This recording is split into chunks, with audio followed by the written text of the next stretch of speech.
lo que es principalmente patologías del glomérulo, o sea, las glomerulopatías. Continuando con las patologías renales, encontramos las patologías a diferentes niveles. Con esto me refiero a nivel de los túbulos principalmente, ¿no? Ahora vamos a admitir a sus compañeros mientras tanto. Bien, entonces una de las entidades, uy, no cambia, a ver un ratito, van a ser las nefropatías túbulo-intersticiales. Entonces, básicamente va a ser la lesión a nivel de los túbulos. Y este tipo de lesión va a ser variado y va a originar definitivamente un daño en la función renal. Vamos a ver diferentes trastornos que podrían ser causados por diferentes factores o agentes causales. Uno de ellos puede ser por isquemia, por lesión tóxica, que puede ser debido a fármacos o de repente a sustancias de contraste o alguna otra sustancia tóxica. Aquella que, por ejemplo, puede producirse por una obstrucción de tumores o por la presencia de coágulos de sangre. Entonces, cualquiera de estas lesiones que va a producir un daño a nivel de los túbulos va a originar finalmente un daño renal o una insuficiencia renal aguda, que inicialmente va a ser una insuficiencia renal aguda. Vemos claramente que, por ejemplo, aquí tenemos, ¿no?, la presencia de los túbulos y vamos cómo van cambiando en cuanto a la coloración, ¿no? ¿A qué me refiero? Que, por ejemplo, se van necrosando, ¿no? Esta obstrucción va a producir de que se incremente la presión, se reduce el filtrado glomerular, finalmente produce el daño tubular, ¿no?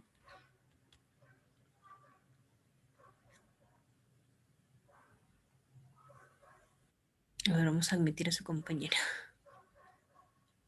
Bien, entonces, clínicamente nosotros podemos intuir si un paciente estaría sufriendo algún daño renal o no, ¿no?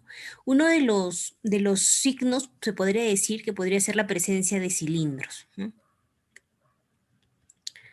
A ver, vamos a ver. A ver, un ratito que hay un compañero de ustedes que ha ingresado. A ver.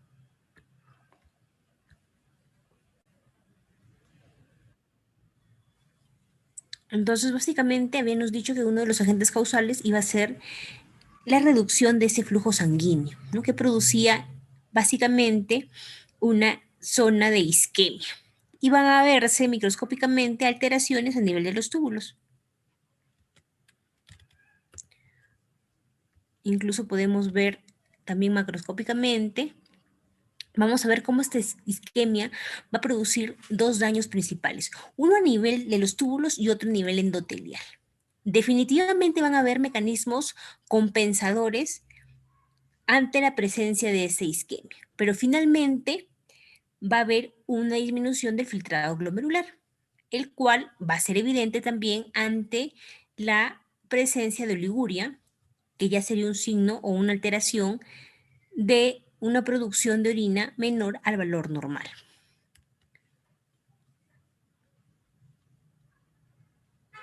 Entonces vemos definitivamente que estas células tubulares van a ser sensibles a la isquemia y van a ser vulnerables a las toxinas.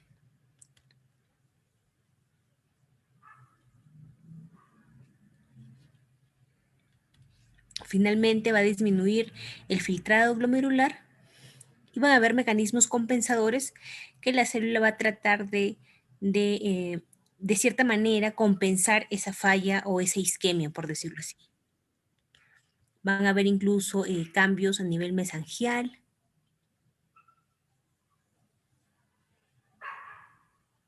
Revitalización.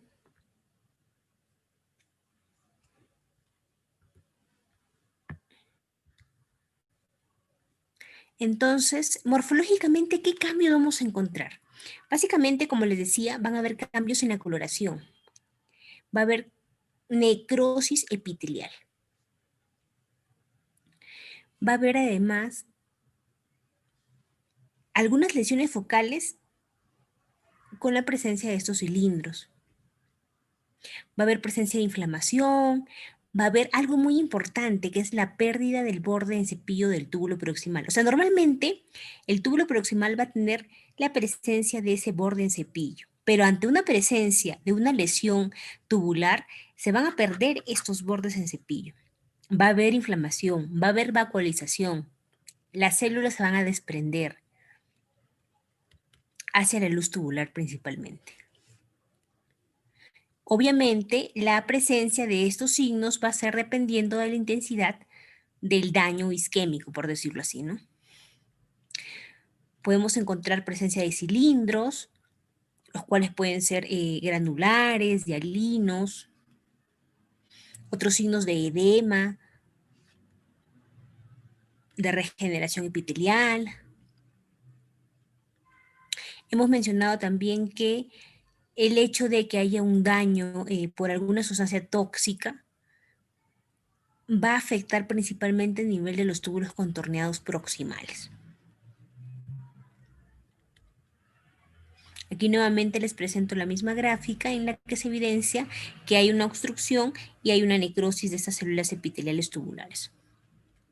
Hay un cambio notable de la coloración en esos túbulos contorneados.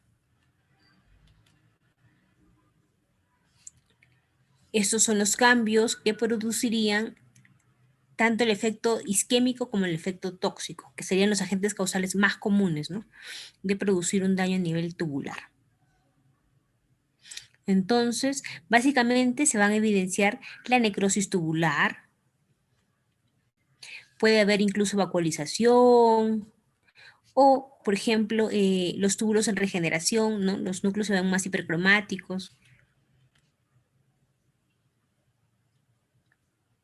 Entonces vamos a ver de que en cuanto a la evolución clínica, vamos a tener una fase inicial, una fase de mantenimiento y una fase de recuperación.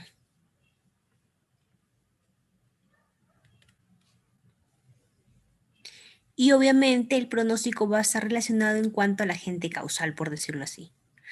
Normalmente se trata de un tratamiento sintomático, e incluso pueden llegarse a complicar los pacientitos. Se puede resolver la insuficiencia renal aguda como progresar a una insuficiencia renal crónica, por decirlo así, ¿no? Entonces, hablar de nefritis tubulointersticial es hablar de alteraciones que pueden ser confirmadas histológicamente y que además son vistas funcionalmente, ¿no?, que predominan a nivel de los túbulos y del intersticio. Vamos a ver claramente que también pueden afectar a zonas anexas o adyacentes, por decirlo así, ¿no?, como el glomérulo. Estas pueden ser secundarias a procesos vasculares, quísticos o metabólicos. Y hemos visto que tienen diferentes mecanismos patogénicos.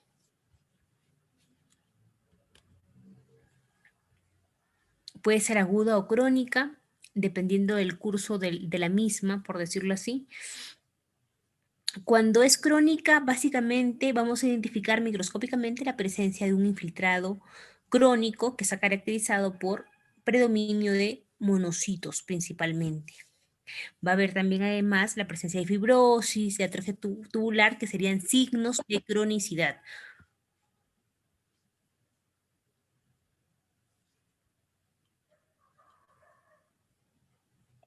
Mientras que los signos de agudeza, por decirlo así, vendría a ser la presencia del edema y del infiltrado inflamatorio agudo, que vendrían a ser los eosinófilos y los neutrófilos. Entonces, bueno, esta imagen no se ve muy bien, pero más o menos me indicaría de que habría presencia de edema, gran infiltrado inflamatorio, linfoplasmocitario principalmente. Aquí, por ejemplo, vemos que los túbulos no son o no tienen ese epitelio tan paradito, por decirlo así, ¿no?, sino más bien está aplanado, hay pérdida de los cilios en alguno de ellos. Entonces, básicamente, la lesión va a ser tubular, ¿no? A diferencia de las glomerulopatías, que la lesión va a ser a nivel del glomérulo, estas van a iniciar más bien a nivel del túbulo. Entonces va a haber alteración en cuanto a la función, en cuanto a funciones de absorción o secreción tubular. Vemos las distintas causas de las nefritis tubulointersticiales, desde infecciosas, metabólicas, neoplasias, inmunitarias, vasculopatías. Bien, esa fue la primera parte. En cuanto a la segunda parte, hablaremos sobre infecciones. Recordar de que la vía de infección principalmente se va a dar de dos maneras, la vía hematógena y la vía ascendente. Cada una de estas dos vías va a tener un agente etiológico más frecuente, por decirlo así, ¿no? Cuando se trata de una infección hematógena, estaríamos hablando de agentes comunes como estafilococos y Escherichia coli principalmente. Y cuando nos referimos a lo que se trataría de infección ascendente, agentes etiológicos como E. coli, Proteus e Enterobacter. Bien, a ver, vamos a ver. Entonces vamos a ver que estas infecciones generalmente van a estar asociados a problemas del reflujo pésico ureteral. Vemos que la presencia de esto predispondría a la presencia de infecciones urinarias. A ver, vamos a ver la siguiente imagen. Aquí vamos a ver una imagen radiológica en donde se evidencia de que incluso los uréteres estarían dilatados, ¿no? Lo que es pelvis renal, uréteres, hay una dilatación. Hablar de pielonefritis básicamente es hablar de daño renal por infecciones bacterianas, la cual puede evolucionar de forma aguda o crónica. Este cuadro, por ejemplo, podría estar presente en el 20% de los cuadros de bacteriemia en las mujeres. Y también estaría asociado en pacientes con cuadros de insuficiencia renal crónica terminal que hacen uso de diálisis. Dentro de los agentes etiológicos de la pielonefritis aguda encontraríamos principalmente las bacterias gram negativas, pero habría que mencionar de que también encontraríamos las bacterias piógenas gram positivas. Existen varios factores predisponentes para desarrollar esta pielonefritis, desde la presencia de cálculos renales, el hecho de que tengas una enfermedad crónica como diabetes mellitus o alguna otra lesión renal preexistente, el hecho, por ejemplo, de que estés embarazada, por mencionar alguno de ellos. Y básicamente vamos a ver cambios morfológicos macroscópicos como el aumento del tamaño y la hinchazón de los riñones, así como la presencia de accesos o masas llenas de pus. El compromiso puede ser tanto a nivel calicial como pélvico como en la cápsula renal. Y microscópicamente vamos a evidenciar la presencia de pus, que vendría a ser la presencia de este infiltrado inflamatorio agudo, y la destrucción de los túbulos, ¿no? Aquí, por ejemplo, vemos un riñón aumentado de tamaño, y aquí, por ejemplo, vemos los túbulos renales con presencia de bastante infiltrado inflamatorio agudo, ¿no? O sea, polimorfo nucleares principalmente. Se dice de que la necrosis papilar también es un signo macroscópico evidente. Bien, en cuanto a pielonefritis crónica, vemos que básicamente sería una pérdida gradual de la función renal y que se produce principalmente en casos de afectación bilateral con posibilidad de uremia. Está asociado principalmente a cuadros de hipertensión arterial. Muchas veces puede darse el caso de que un paciente puede tener pielonefritis crónica, pero sin embargo no observar signos urinarios de esta infección. Aquí, por ejemplo, a diferencia del primero, los riñones van a ser más pequeños, va a haber un daño en su estructura, en su superficie, va a haber una necrosis del parénquima renal debido a una fibrosis intensa y va a haber una afectación asimétrica. Y en cuanto a las características microscópicas, pues aquí va a predominar el infiltrado inflamatorio crónico, que está constituido por linfocitos, células plasmáticas, macrófagos. Y otra característica importante es la presencia de esa fibrosis, la presencia de esa atrofia o incluso pérdida de estos túbulos. La presencia de hialinización de los glomérulos y algunos cambios vasculares, ¿no? Como estenosis. Aquí, por ejemplo, vemos cómo es que se ha fibrosado y se ha cicatrizado, por decirlo así, ¿no?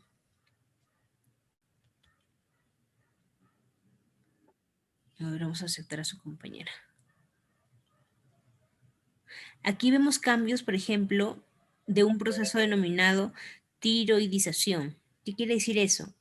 Que pareciera como si fueran folículos tiroideos con contenido coloide. No se ve bien, pero más o menos se trata de dar la imagen de que fueran folículos tiroideos con contenido coloide en el interior. Bien, otro de los temas a tratar vendrían a ser las enfermedades vasculares, las cuales son distintas, pero el sílabo de ustedes ha enfatizado que se trate de microangiopatías trombóticas, la cual va a estar relacionada a síndromes urémicos hemolíticos de la niñez y del adulto, la púrpura trombocitopénica, trombótica trombocitopénica. Básicamente decimos de que está causado por bacterias tipo Escherichia coli, productor de la toxina denominada verocitotoxina, pero también existen formas no infecciosas que podrían desencadenar este cuadro.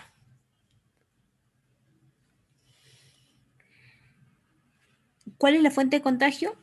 Principalmente la carne vacuna que no está bien cocida, en otras palabras, o la leche no pasteurizada, o los productos lácteos manufacturados con leche no pasteurizada y el agua contaminada. Vamos a aceptar a su compañera. A ver.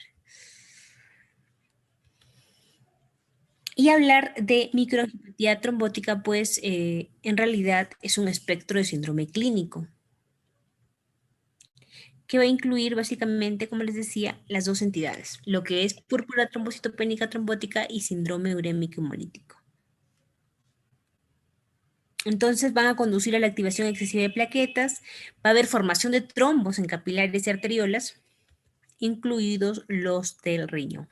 Entonces básicamente vamos a ver, no sé si recordaban que, por ejemplo, el glomérulo tenía un componente o una matriz mesangial. Y habíamos comentado que esa matriz mesangial tenía en su interior varios compartimentos, por decirlo así, ¿no? O varios constituyentes celulares, por decirlo así, ¿no? Encontrábamos, por ejemplo, ¿a quiénes encontrábamos? Encontrábamos a las células mesangiales, encontrábamos a las capilares y encontrábamos a los podocitos. Entonces aquí básicamente vamos a ver los capilares. Por ejemplo, aquí sería un capilar que presenta en su interior un trombo, ¿no?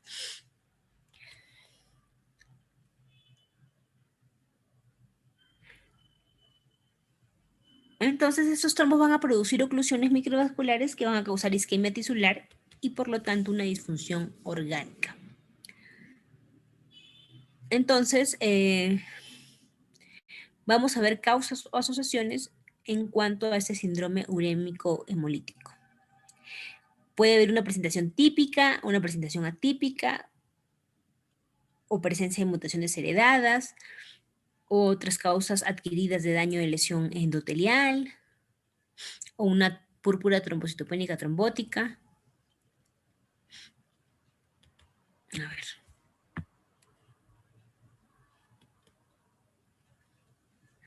Entonces, básicamente, estos cuadros van a producir lesión endotelial y activación plaquetaria. Y con ello va a originar la formación de trombos en los capilares del órgano riñón como de otros órganos, por decirlo así. Van a haber signos clínicos que me podrían hacer pensar que se trataría de este síndrome, ¿no? Como la presencia de hematuria, oliguria, o incluso una insuficiencia renal o falla renal.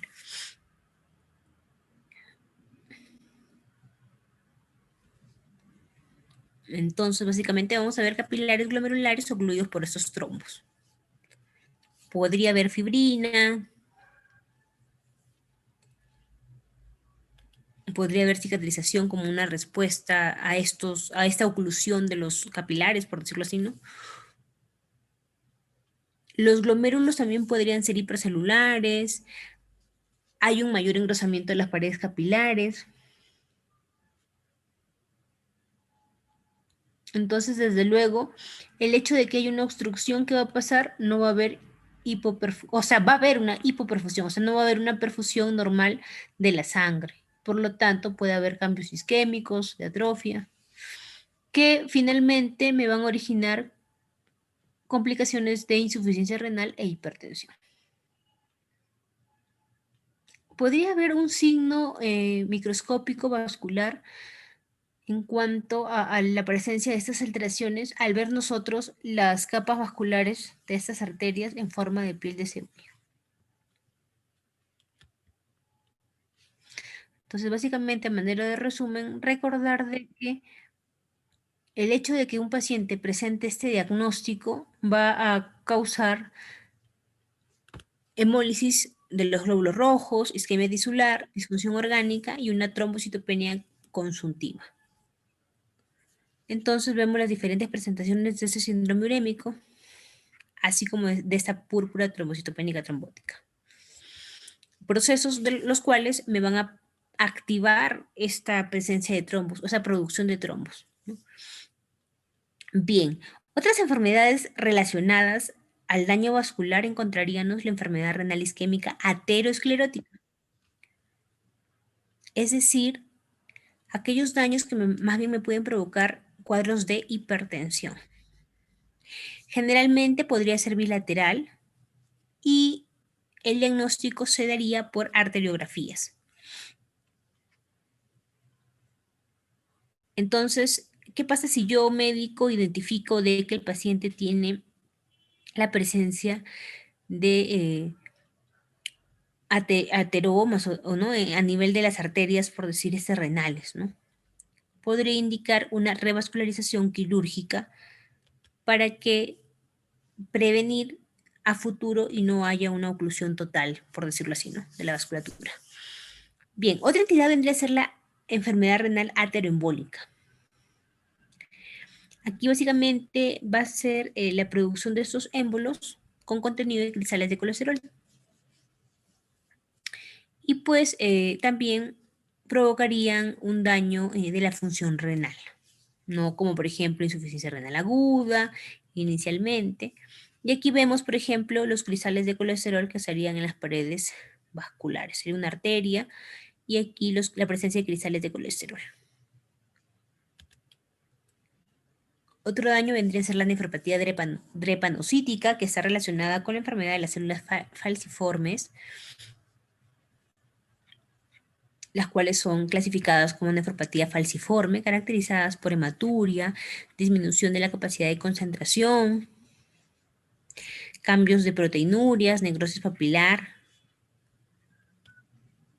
Y otra entidad vendría a ser la necrosis cortical difusa, que si bien es cierto es poco frecuente, pero ocurre con mayor frecuencia en pacientes obstétricas, ¿no? Al presentarse en situaciones de desprendimiento prematuro de placenta o también, por ejemplo, en situaciones de cirugías o de shock séptico, ¿no? Básicamente van a contribuir a situaciones de necrosis y daño renal, ¿no? Todos van a conllevar a eso, no van a conllevar finalmente a un daño renal, que podría ser incluso terminal. Entonces aquí, por ejemplo, tenemos la apariencia macroscópica de dos riñoncitos, vemos los cambios de la coloración, ¿no? El color normal con estas áreas medias blanquecinas, por decirlo así, probablemente por una mala irrigación, ¿no? No ha venido una buena irrigación a todo el parénquima renal.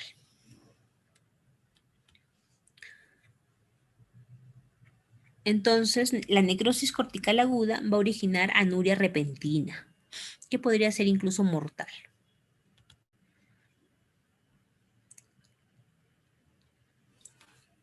Y cabe mencionar que la presencia de infartos renales es un sitio común como para el desarrollo de estos infartos. El riñón, pues, ¿no? Contribuye a predisposición en el flujo extenso a los riñones. ¿Qué va a pasar aquí? Va a pasar de que prácticamente hay una alteración a nivel del flujo sanguíneo y no va a llegar la irrigación correcta a nivel de estos riñoncitos, ¿no? Pese a que existe una circulación colateral que también, de cierta manera, llegaría irrigación en esa zona. Entonces vemos que básicamente, ¿por qué se produce una obstrucción a nivel de este flujo sanguíneo, por decirlo así, ¿no? Principalmente por la presencia de trombos, de émbolos, que podrían ser incluso originados a nivel cardíaco.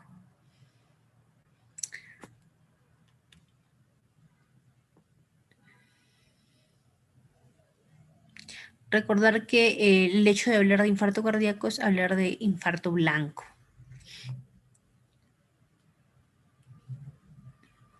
Básicamente está constituido por necrosis coagulativa isquémica. Aquí, por ejemplo, vemos la presencia de un infarto renal en esta imagen de un riñoncito cortado por la mitad. Bien, en cuanto al tercer tema, vendría a ser la obstrucción del tracto urinario o uropatía obstructiva. El hecho de que existan lesiones obstructivas del tracto urinario va a originar de que principalmente la persona sea susceptible de desarrollar infecciones urinarias, forme cálculos, incluso puede hacer ciertas complicaciones ante esta obstrucción, como por ejemplo haya dilataciones como la hidronefrosis o desarrollo de cuadros de uropatía obstructiva. Estas pueden ser tanto intrínsecas como extrínsecas, llegando a comprometer el uréter, ¿no? Encontramos causas comunes como las anomalías congénitas, los cálculos urinarios, la hipertrofia benigna de próstata, la presencia de tumores, de inflamación, de embarazo y algunos trastornos funcionales. Es importante recordar la anatomía del sistema urinario, ¿no? En cuanto a la presencia del riñón, de la pelvis renal, del uréter y de la vejiga, próstata en el caso de los varones y la uretra. Vamos a ver básicamente que al haber una obstrucción, pues podría producirse hidronefrosis, que vendría a ser la dilatación de la pelvis renal y de los cálices, asociados a una atrofia progresiva del riñón debido a una obstrucción del flujo de orina. Entonces, básicamente va a haber una alteración funcional del riñón, que incluso podría llegar a disminuir el filtrado glomerular. Y va a reaccionar inflamación intersticial, fibrosis intersticial, mecanismos compensadores, por decirlo así, ¿no? Aquí vemos básicamente la presencia de un riñón y cómo es que, por ejemplo, aquí a nivel de la pelvis ha habido una dilatación originando hidronefrosis. Entonces vamos a ver básicamente que, por ejemplo, aquí se ve el riñón un poquito más grande. Uy.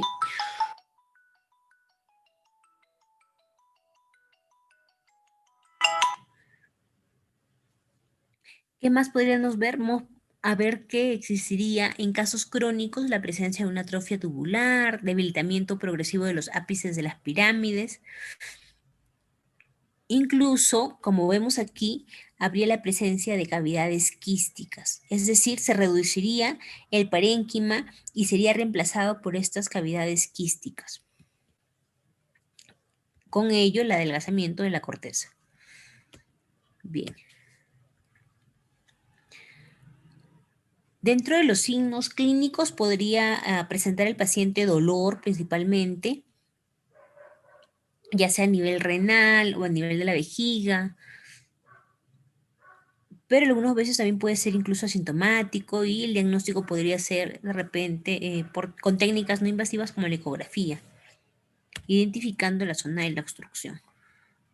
Esta podría ser unilateral, bilateral parcial o bilateral completa.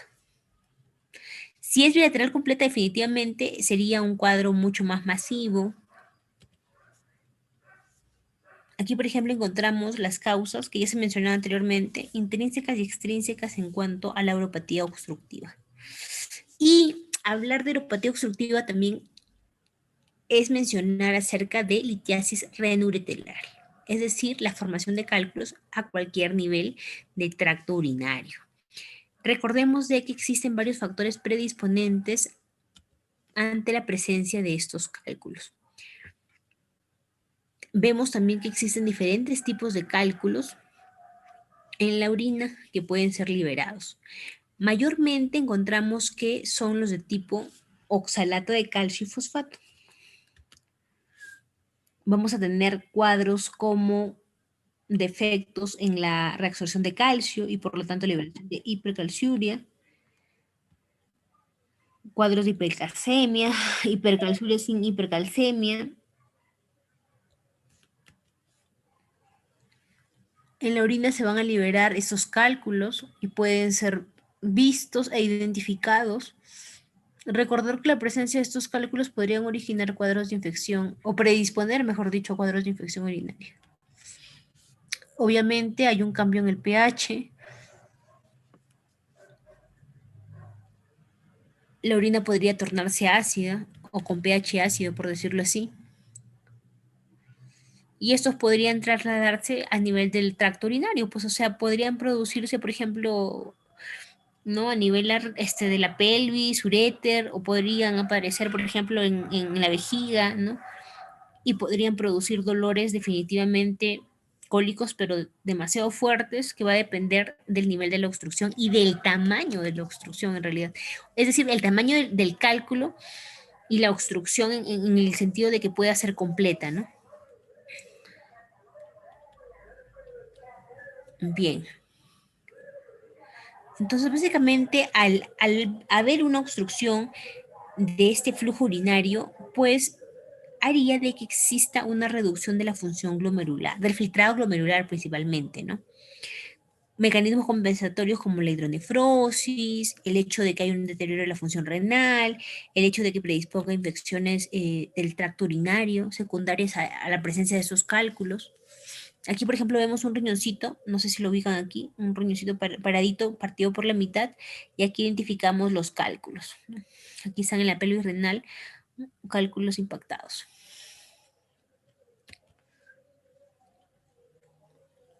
Pueden estar acompañados por signos de náuseas, vómitos, como de dolor tipo cólico.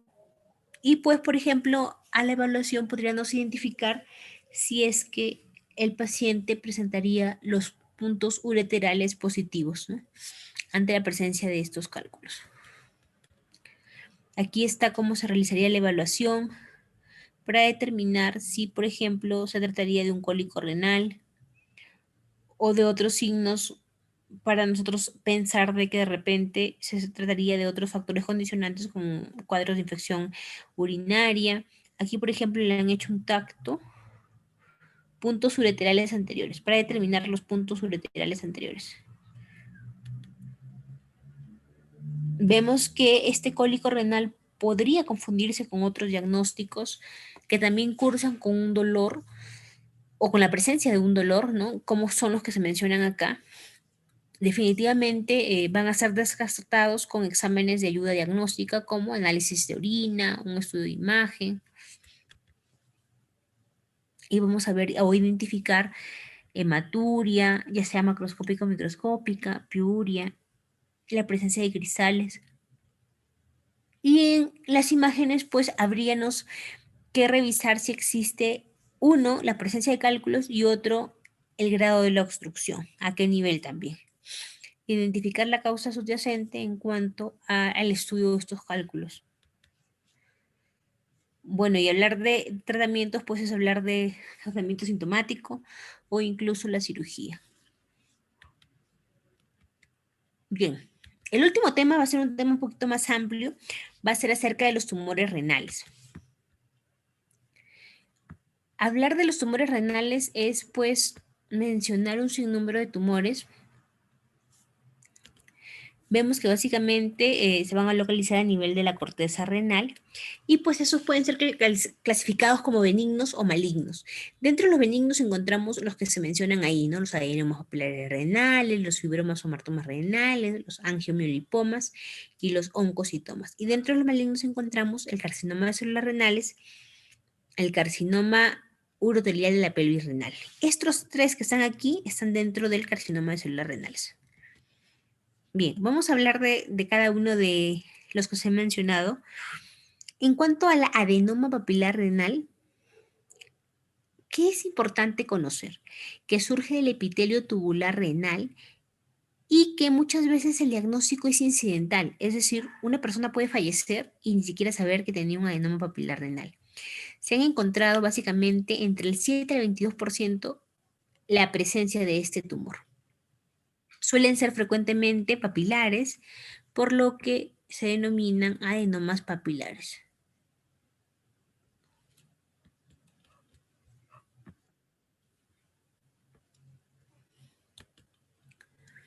Entonces, generalmente esos tumores suelen ser pequeños, tienen nodulaciones gris pálida, amarillo, suelen ser bien circunscritos. Doctora, Dime. doctora, disculpe, los que tenemos clase a las 6 ya nos tenemos que retirar. Ya, ok, no hay problema. ¿Cuántos serán? Yo también, doctora, también tengo clase. Ya, ¿cuántos serán más o menos? ¿La mitad o más? No, creo No, que somos nada más 20 a lo doble, mucho. 20, ajá. Ya, Mira, doctora, Gracias. igual la clase queda grabada, si no me equivoco. Después podemos volver a verla. ya, no hay problema, no hay Sí. problema. Ya, doctora, disculpe nada más. Ya, ok. A ver. Bien, microscópicamente vamos a ver claramente la formación papilar, pero con características benignas. Y por ejemplo, es una inmunistoquímica, no me indica cuál es. Recordar de que, por ejemplo, estas alteraciones están relacionadas a alteraciones cromosómicas como las trisomías 7 y 17. Y básicamente las células van a ser de forma cúbico-poligonal con núcleos centrales pequeños y regulares. Para decir nosotros que es benigno es porque no va a haber atipia. Otro de las tumoraciones benignas vendría a ser el angiomiolipoma. Como su mismo nombre lo dice, va a estar constituido por una porción vascular, una porción muscular y una porción de tejido adiposo. Van a estar relacionados en pacientes con esclerosis tuberosa. Esa también es otra característica importante de estos tumores. Entonces aquí, por ejemplo, vemos los componentes. Vamos a ver si es que se ve mejor más adelante. Vamos a ver. Entonces, habíamos dicho que básicamente estos son los tres componentes que vamos a encontrar en ese tumor y que prácticamente la presentación va a ser esporádica en un 50% y el otro 50% asociado con pacientes que tienen esclerosis tuberosa. ¿Va a haber diferencias? Sí. ¿Por qué? Porque al originarse esporádicamente, este va a ser único, grande y asintomático. Y al estar asociado a una esclerosis tuberosa, este va a ser múltiple, bilateral y asintomático. Entonces, básicamente en la macroscopía, acá tenemos un riñoncito, lo hemos abierto como un libro. Vamos a ver que esta tumoración tiene un aspecto o una coloración amarillenta, ¿no? Da la impresión como si fuera tejido adiposo. Y algunas otras áreas más sólidas, por decirlo así. No es encapsulado y podría presentar hemorragia. Aquí es otra foto. Y pues normalmente podemos decir de que se puede identificar según la coloración el componente macroscópicamente. Usualmente suelen ser sólidos, raramente quísticos.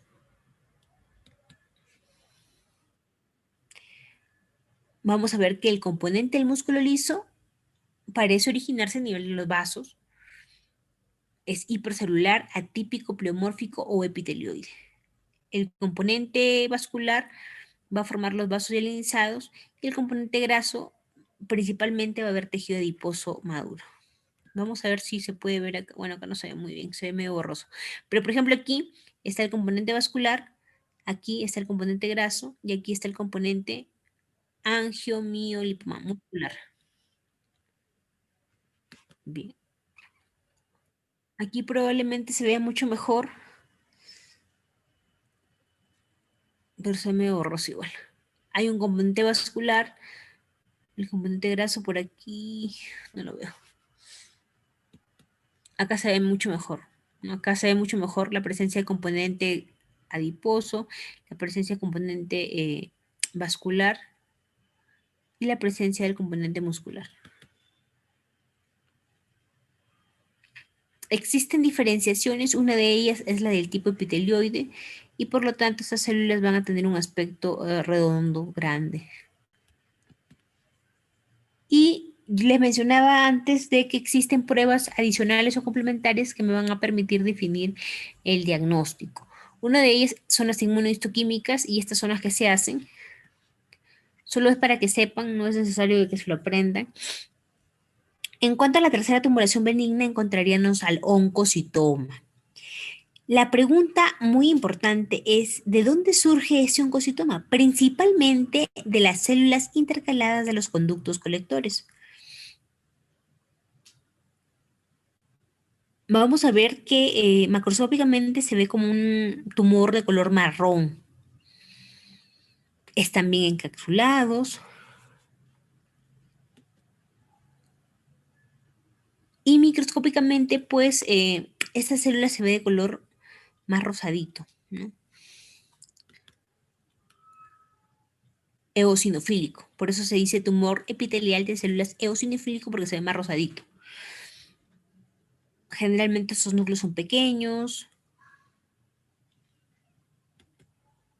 Aquí, por ejemplo, vemos claramente que es un color marrón o café. Y aquí, por ejemplo, vemos la estructura microscópica.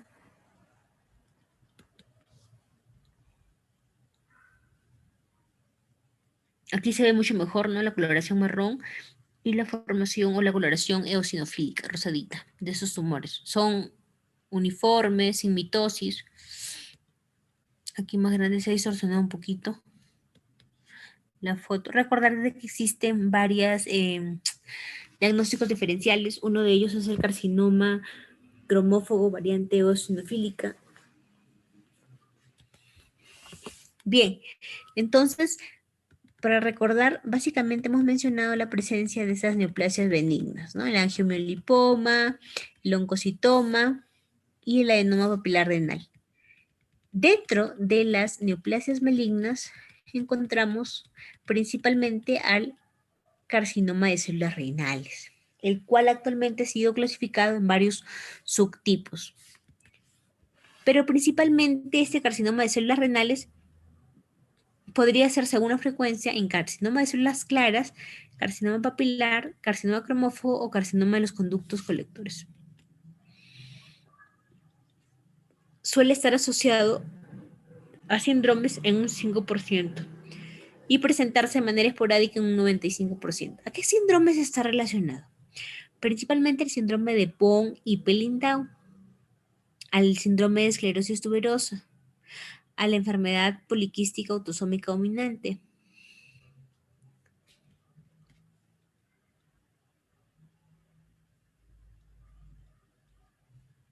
Vamos a ver que claramente va a estar relacionado a alteraciones cromosómicas como es la trisomía 7, 16 y 17, dependiendo si es esporádico o hereditario. Y la morfología si es células claras o papilar. Entonces, básicamente, el hecho de presentar una tumoración renal va a hacer que clínicamente encontremos al examen físico una masa palpable,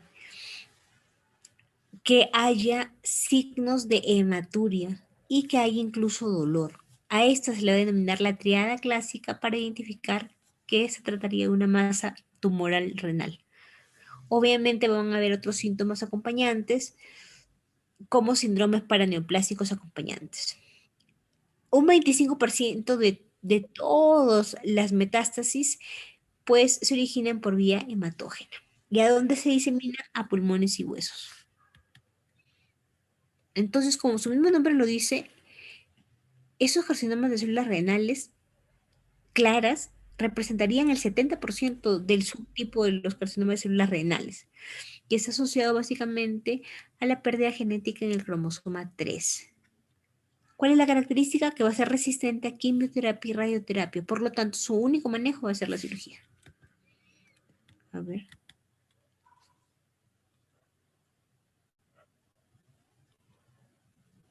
Habíamos mencionado que básicamente ese tumor solía ser de color amarillo acompañado por áreas de hemorragia y de necrosis. Recordar de que existe también una presentación sólida como una presentación quística. Luego claramente un tumor de color amarillo con áreas de hemorragia y de necrosis. Igual acá, presencia de necrosis, algunas áreas quísticas. Igual acá. Acá vemos, por ejemplo, áreas sólidas.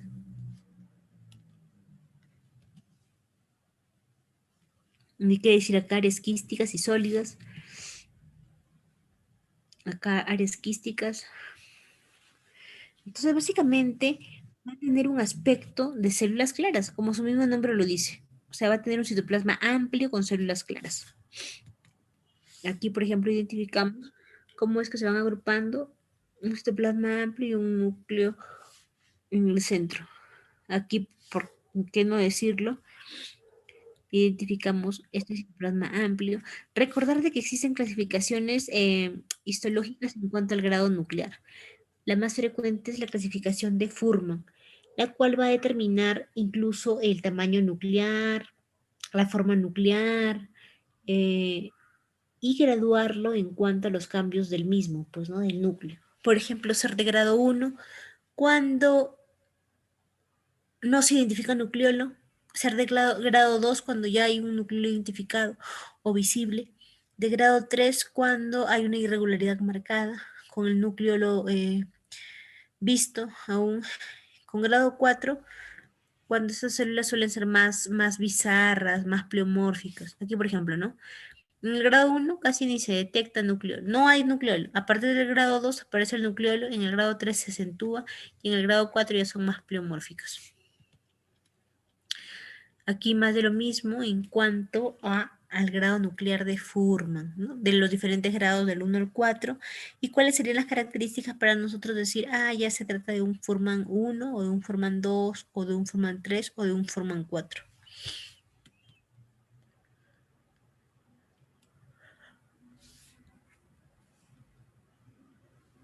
Aquí vemos, por ejemplo, la presencia de estas células con citoplasma amplio y claro y con un núcleo que se encontraría relativamente aumentado de tamaño, pero sin evidencia del nucleolo. Aparentemente aquí ya se debería ver el nucleolo, no está muy clara la foto. De aquí ni qué decir, pues aquí vemos núcleo y nucleolo definitivamente bien amplio y bien pleomórfico el núcleo, ¿no? Sería un Fuhrman grado 3. Y el Fuhrman grado 4, ni qué decir, estos núcleos tienen formas mucho más pleomórficas, más irregulares, más multinucleadas.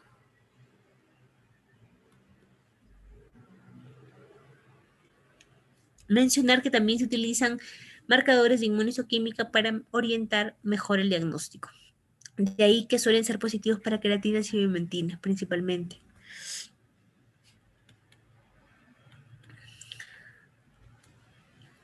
Existen estadios en cuanto al compromiso, ya sea de la cápsula renal, de la fascia hierota, o alguna extensión hacia otro órgano o incluso vascular.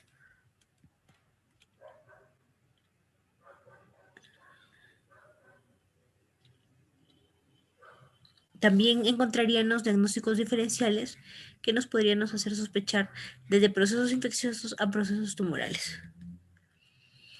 Otra variante que habíamos mencionado era la variante papilar, relacionado principalmente a alteraciones cromosómicas 7 y 17.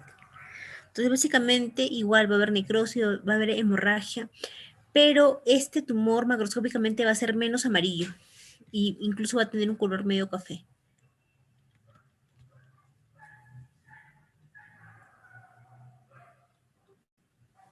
Microscópicamente vamos a evidenciar la morfología y ahí nosotros vamos a definir la formación de las papilas y por lo tanto llamarlo o darle la denominación de células renales papilares. Papilas con túbulo papilas. Entonces, normalmente para nosotros decir que es una papila tiene que tener un core vascular, un epitelio rodeado sobre un core vascular. Puede haber presencias de cuerpos de samoma, macrófagos. A ver, creo que estoy regresando.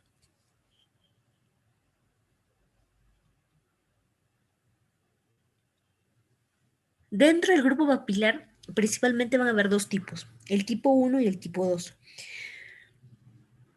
Se van a diferenciar en cuanto a las características. El tipo 1 principalmente va a tener núcleos de bajo grado, papilas con una capa de células o un citoplasma escaso, tallo delicado con edema macrófagos. Y en el tipo 2, pues aquí va a ser mucho más agresivo, más o cambios más agresivos, como por ejemplo el grado nuclear es alto, la estrificación de células es citoplasma eosinófilo abundante, los tallos fibrosos y hay menos macrófagos.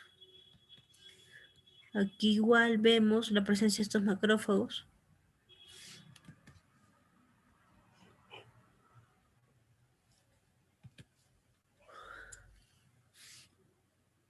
Variantes sólidas de ese carcinoma papilar. Recordar que también existirían inmunohistoquímicas para definir este diagnóstico. Entonces, básicamente vamos a ver de que, dependiendo del tipo de cáncer, vamos a tener una idea en cuanto al pronóstico. Otro de los carcinomas vendría a ser el carcinoma cromófogo, que en realidad estaría asociado a la pérdida de múltiples cromosomas. De todos los carcinomas renales, ese es el menos agresivo. Y son globulares, sólidos y de color café naranja.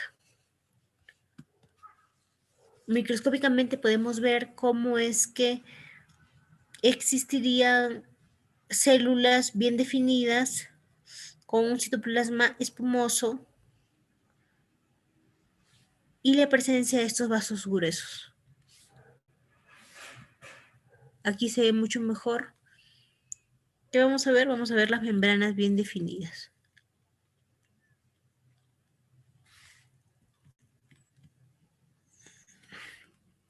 Claramente vemos la membrana bien definida.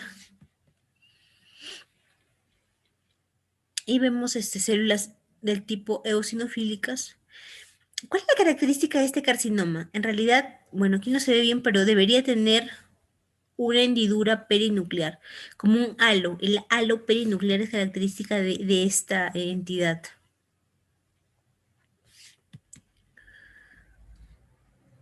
Aquí se ve mejor. Son células más pleomórficas, eosinofílicas, cuyo diagnóstico diferencial también se podría tratar de un oncocitoma, principalmente, ¿no?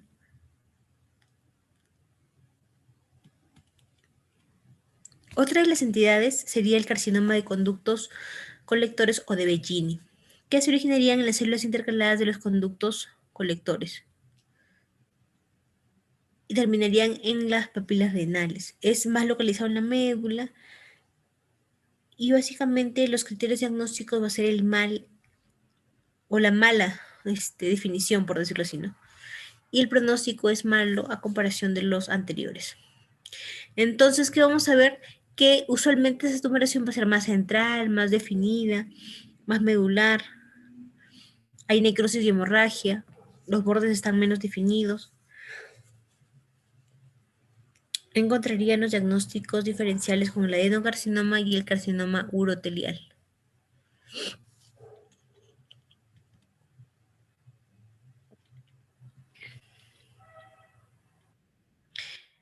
Podría comprometer otras zonas adyacentes, por decirlo así.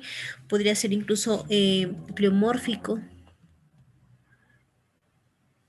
El carcinoma renal medular, básicamente sus bordes son mal definidos, infiltrantes, con necrosis, cardosos. El estroma sería desmoplásico, es decir, habría una alteración en el estroma y habría la presencia de varios tractos fibrosos, por decirlo así, ¿no?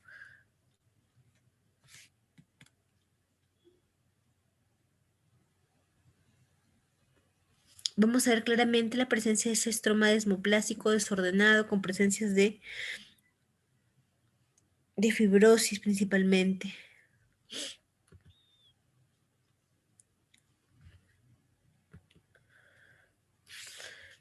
Otro de los carcinomas vendría a ser el carcinoma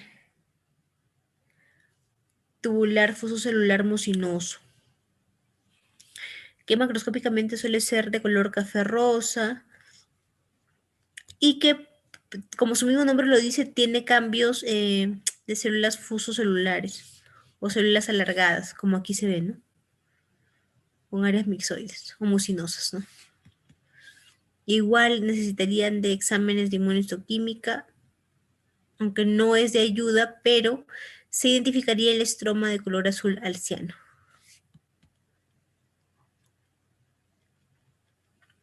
Es un carcinoma de bajo grado Y el más conocido, uno de los más conocidos vendría a ser el carcinoma uroterial de pelvis renal, el cual pues va a ser propio de, del tracto urinario, por decirlo así, porque va a afectar a nivel del epitelio del urotelio, ¿no? O del epitelio transicional. Entonces, básicamente, eso sería la clase de ahora. Sé que la parte de tumores es un poquito complejo, ¿no? En cuanto a los distintos tipos, pero al menos ustedes es importante que conozcan cuáles serían los benignos, cuáles serían los malignos. Los otros serían datos ya más para un patólogo, pero al menos identificar si se trataría de un tumor o de una lesión benigna. No, básicamente hemos visto la diversidad de patología renal, hemos complementado básicamente, ¿no? Ya en la práctica se verán los cambios más a detalle. ¿Hay alguna pregunta, chicos? ¿Algo no entendieron?